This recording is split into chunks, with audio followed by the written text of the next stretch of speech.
پاکستان ته د مولا یعقوب صبر تمام شو، وایي پر افغانستان د حملې فکر هم ونه کړی. دا چې نورې څه ویلي جزئیات هم دلته وګورئ او چینل سبسکرایب کړئ. د ملي دفاع وزارت اعلامیه د پاکستان د کورنیو چارو وزیر د وروستیو څرګندونو په تړاو.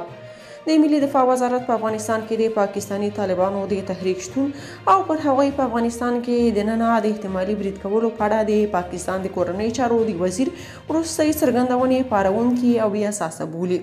سره له دې چې د پاکستاني طالبانو د مرکزونو شواهد په یاد هیواد کې شتون لري، د پاکستاني چارواکو دا ډول ادعاوې د دواړو ګاونډیو او ورونو هیوادونو ښې اړیکې زیانمنوي.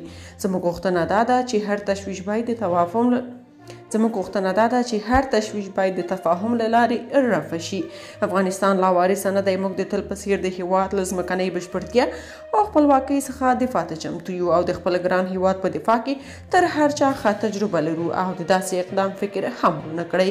د یادونې وړ ده چې تر دې وړاندې د پاکستان کورنیو چارو وزیر رانا ثناء الله ویلي و چې د جي ټي پي جنګیالي په افغانستان کې شتون لري او که چیرې افغان طالبان د دوی پر ضد اقدام ونه کړي نو پاکستان به د نړیوالو قوانینو له مخې په یاد هیواد کې د ټي ټي پي مرکزونه په نښه کړي. د پاکستاني وزیر خبرې نه یوازې عام افغانان د سختو غبرګونونو سره مخ شوي، بلکې د طالبانو یو شمېر فعالانو هم پاکستان ته د ګواښ په توګه ویلي و چې موږ ناټو امریکا ته سر ټیټ نه کړ نو تاسو پنجابیان خو لا موږ ته هیڅ هم نه یاست او غیرت مو موږ ته معلوم دی چې هره جګړه کې مو ماتې خوړلې ده.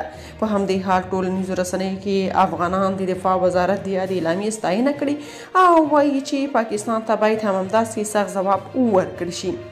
که تاسو په دې اړه څه نظر لرئ په کومنټ کې شریک او چینل سبسکرایب کړئ.